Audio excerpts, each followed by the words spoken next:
আজকের ভিডিওর মাঝে আমি আপনাদের দেখাই কক্সবাজারের মাঝে এমন কিছু লুকানো জায়গা যেখানে মাঝে থাকবো পাহাড়, ঝর্ণা, গভীর সবুজের ঝাড় বাগান। আর লোকে দেখাইমো এমন কিছু বীজ যেখানে একবারে পর্যটক হল নাই। নিজের কাছে মনে হইব একটু আপনার পার্সোনাল বীজ। আর কক্সবাজার আইলে আপনারা কিলাখানি জায়গাগুলোর মাঝে আইতা সম্পূর্ণ ভিডিওর মাঝে থাকবো সবটা।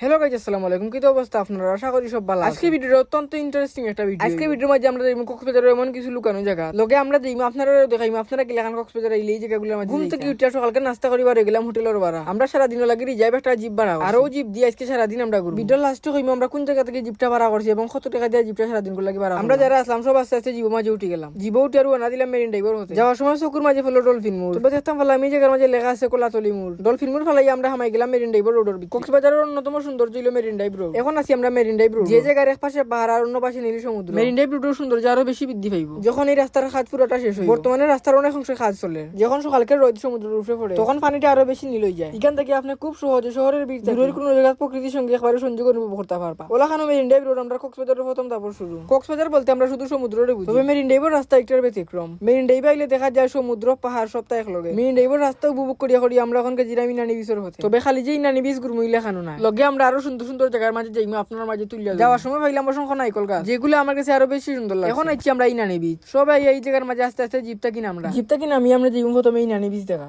রাস্তা থেকে নামিয়া বিচে যাইতে প্রায় 10 মিনিট হাঁটিয়ে যাওয়া। 10-15 মিনিট হাঁটিয়ে আমরা এলাম যে এই নানি বিচ। এই বিচটা আছিল একবারে স্বপ্ন লাগে। একবারে বিশাল সমুদ্র আর অন্যবাদী শান্ত মনোমুগ্ধকর ভালো, আর আরেক সাইডে সবুজ। এই বিচে একবারে মানুষ কম আসলো, এই কারণে এখানে মাঝে ভিডিও করলাম, ফটো তুললাম। সব এই তুলে আসে যখন আমরা আবার উঠে গিয়া যাব। আমরা যারা আসলা সব আস্তে আস্তে গিয়া উঠা গাড়ি। এখন আমরা যাইমু আরো একটা জায়গা দেখা, যেখানে মাঝে আসছিল অসংখ্য গাছ, যেগুলো ভিডিও এবং ফটো তোলা যায়।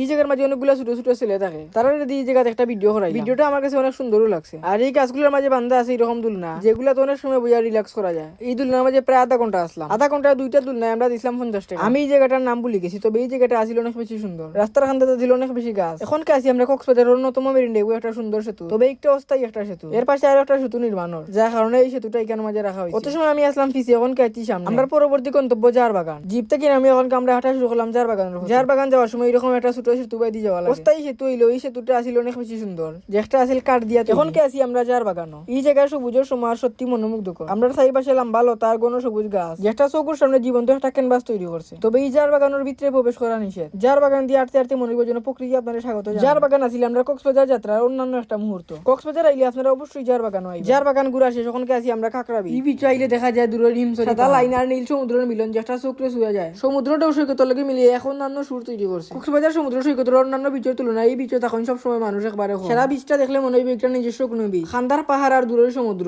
একটা দৃশ্য যেন পুরো জায়গাটার এক জীবন্ত ছবি বানাইয়া রাখছে, যে জায়গাতে আপনারা আইলে কিছু সময় রিল্যাক্স করতে পারবা আর প্রকৃতির সৌন্দর্য অনুভব করতে পারবা। খাখরা বিচ আছিল আমরা কক্সবাজার যাত্রার একটা মনোমুগ্ধকর স্পট। এখন আমি আপনারা কই কক্সবাজার আইলে আপনারা কি এখন রিজার্ভ জিপ ভাড়া করেন। আমরা এই জিপটা সারাদিন লাগে ভাড়া করছি 3000 টাকা। জিপ ভাড়া করার পরে আপনি কইবা যে কোন কোন জায়গার মাঝে যাইতা, যে জায়গাতে আপনি যাইতে চাইব ওই জায়গা তো তারা লইয়া যাইব। আপনারা যদি 10-12 জনের একটা টিম হইন তাহলে আপনারা আমরা লাখান একটা রিজার্ভ জিপ ভাড়া করে লিব। আর 3-4 জন হইলে মোটরসাইকেল নিয়ে আবাটাও বেটার। কক্সবাজার আইলে আপনারা দেখতে পারবেন রাস্তার পাশে অসংখ্য গাড়ি থাকে, জিপ মোটরসাইকেল যে কোনো একটা দিয়ে আপনারা এই লেখান জায়গাগুলো ঘুরিয়ে যেতে পারবা। খাখরা বিচ থেকে যাওয়ার সময় আমরা যাইলাম সেই হাটের ব্রিজের উপরে দিয়াও। যাওয়ার সময় দেখা যায় দূরের হিমছড়ি পাহাড়, আর আমরা পরবর্তী গন্তব্য ও হিমছড়ি পাহাড়। খাখরা বিচ ঘুরি শেষ এখন আমরা যাইমু হিমছড়ির ভিতরে যাওয়ার সময় যেতে পারবা আশেপাশে এই রকমের দোকান, যেগুলো আপনারা চাইলে কেনাকাটা করতে পারবা। সামনে গেলে টিকিট কাউন্টার থাকে, প্রতিটা টিকিটের মূল্য আছিল 20 টাকা করে। টিকিট কাটিয়ে আমরা আস্তে আস্তে এখন ঢুকে গেছি হিমছড়ি পাহাড়। হিমছড়ি ঢুকার পরে আপনারা দেখতে পারবা ডাইনে দিয়ে একটা রাস্তা আছে। ডাইনের রাস্তাটা হিমছড়ি ঝর্ণার, আর বামর রাস্তাটা হইল গিয়া পাহাড়। হিমছড়ি ঝর্ণাত বর্তমানে তেমন পানি উনি না, যার কারণে আমরা বেশি সময় আসলাম না হিমছড়ি ঝর্ণাত। এখন কি আমরা আস্তে আস্তে সিঁড়ি বাইয়া উঠলাম হিমছড়ি পাহাড়। কিছু জায়গা ফাঁকার সিঁড়ি, আবার কিছু জায়গা মাটির সিঁড়ি। ওটা সিঁড়ি বাইয়া উপরে উঠতে হয় হিমছড়ি জায়গার সৌন্দর্য অতুলনীয়। চারিপাশে সবুজ পাহাড় আর স্বচ্ছ নীল আকাশ আর অন্যবাদী সমুদ্রের ভিউ, যেটা আছিল একবারে মনোমুগ্ধকর। ঝর্ণার দ্বারা আর পাহাড়ের একসাথে মিলিয়ে যেন সারা জায়গাটার প্রকৃতির একটা চিত্রকলা বানিয়ে রাখছে। বর্তমানে হিমছড়িত কাজ চলে, যে সাইডে কাজ চলে এই সাইডে যাওয়া নিষেধ, যার কারণে আমরা সামনে দিয়ে যেতাম পারছি। সারা ভিডিও আপনার মাঝে কেমন লাগছে অবশ্যই কমেন্টের মাঝে জানাইবা। আর আজকের ভিডিওটা তখন পর্যন্ত আসলে যদি আপনার মাঝে ভিডিও ভালো লাগে থাকে তো অবশ্যই ভিডিওর মাঝে লাইক এবং কমেন্ট করবা। সবাই আসসালামু আলাইকুম।